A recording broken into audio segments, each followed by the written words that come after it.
biased narratives, narratives which are divorced from the reality on the ground.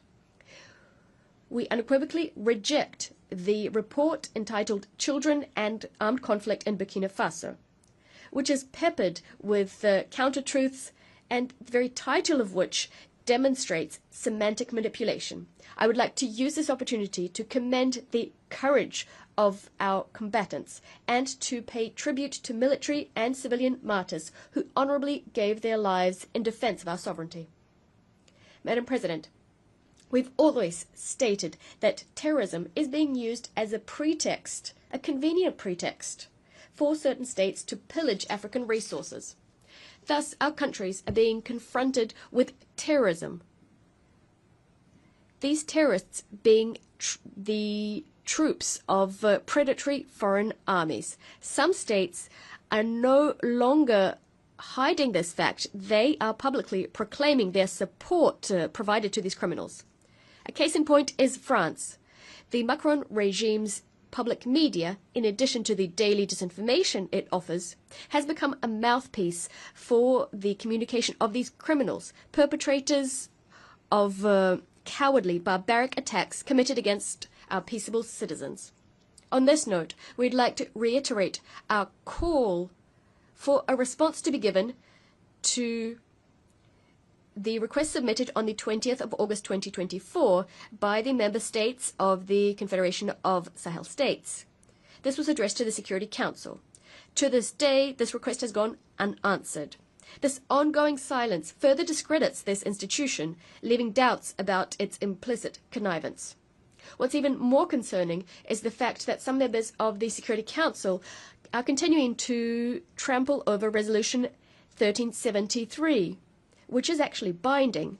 This resolution imposes the suppression of terrorism financing, strengthening border controls, and enhanced international cooperation.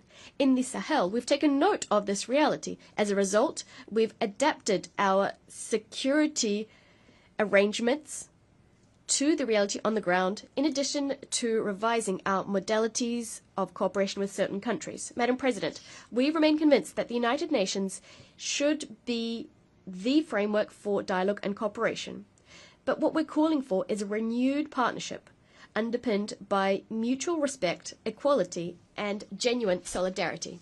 Ladies and gentlemen, confronted with common threats and external interference, Burkina Faso, Mali, and Niger have pooled our forces so as to establish the Confederation of Sahel States.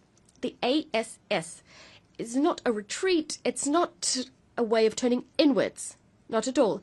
It is us asserting that we have the right to determine what happens to us, to pinpoint our own priorities, and to craft regional cooperation that exclusively serves our people.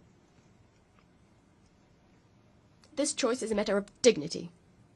We are refusing a system whereby our countries were all too often used as a territory for the maneuvering by foreign players in pursuit of foreign agendas.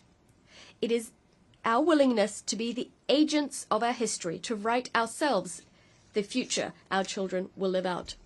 The ASS is in keeping with the fight of Pan-African figures such as Thomas Sankara, Patrice Lumumba, and Kwame Nkrumah. Today, a new generation of leaders is taking up the baton. Firmly convinced, and this conviction brimming with inspiration, the inspiration given by the father of the August 1983 revolution, the idea that only struggle liberates. Madam President, Africa, for 80 years now, has sought to claim its legitimate place on the Security Council. It is high time to deeply reform our organization. Specifically, what we need is to introduce a bold Security Council reform, granting Africa a permanent seat on the Council. We must also improve resource management to make the United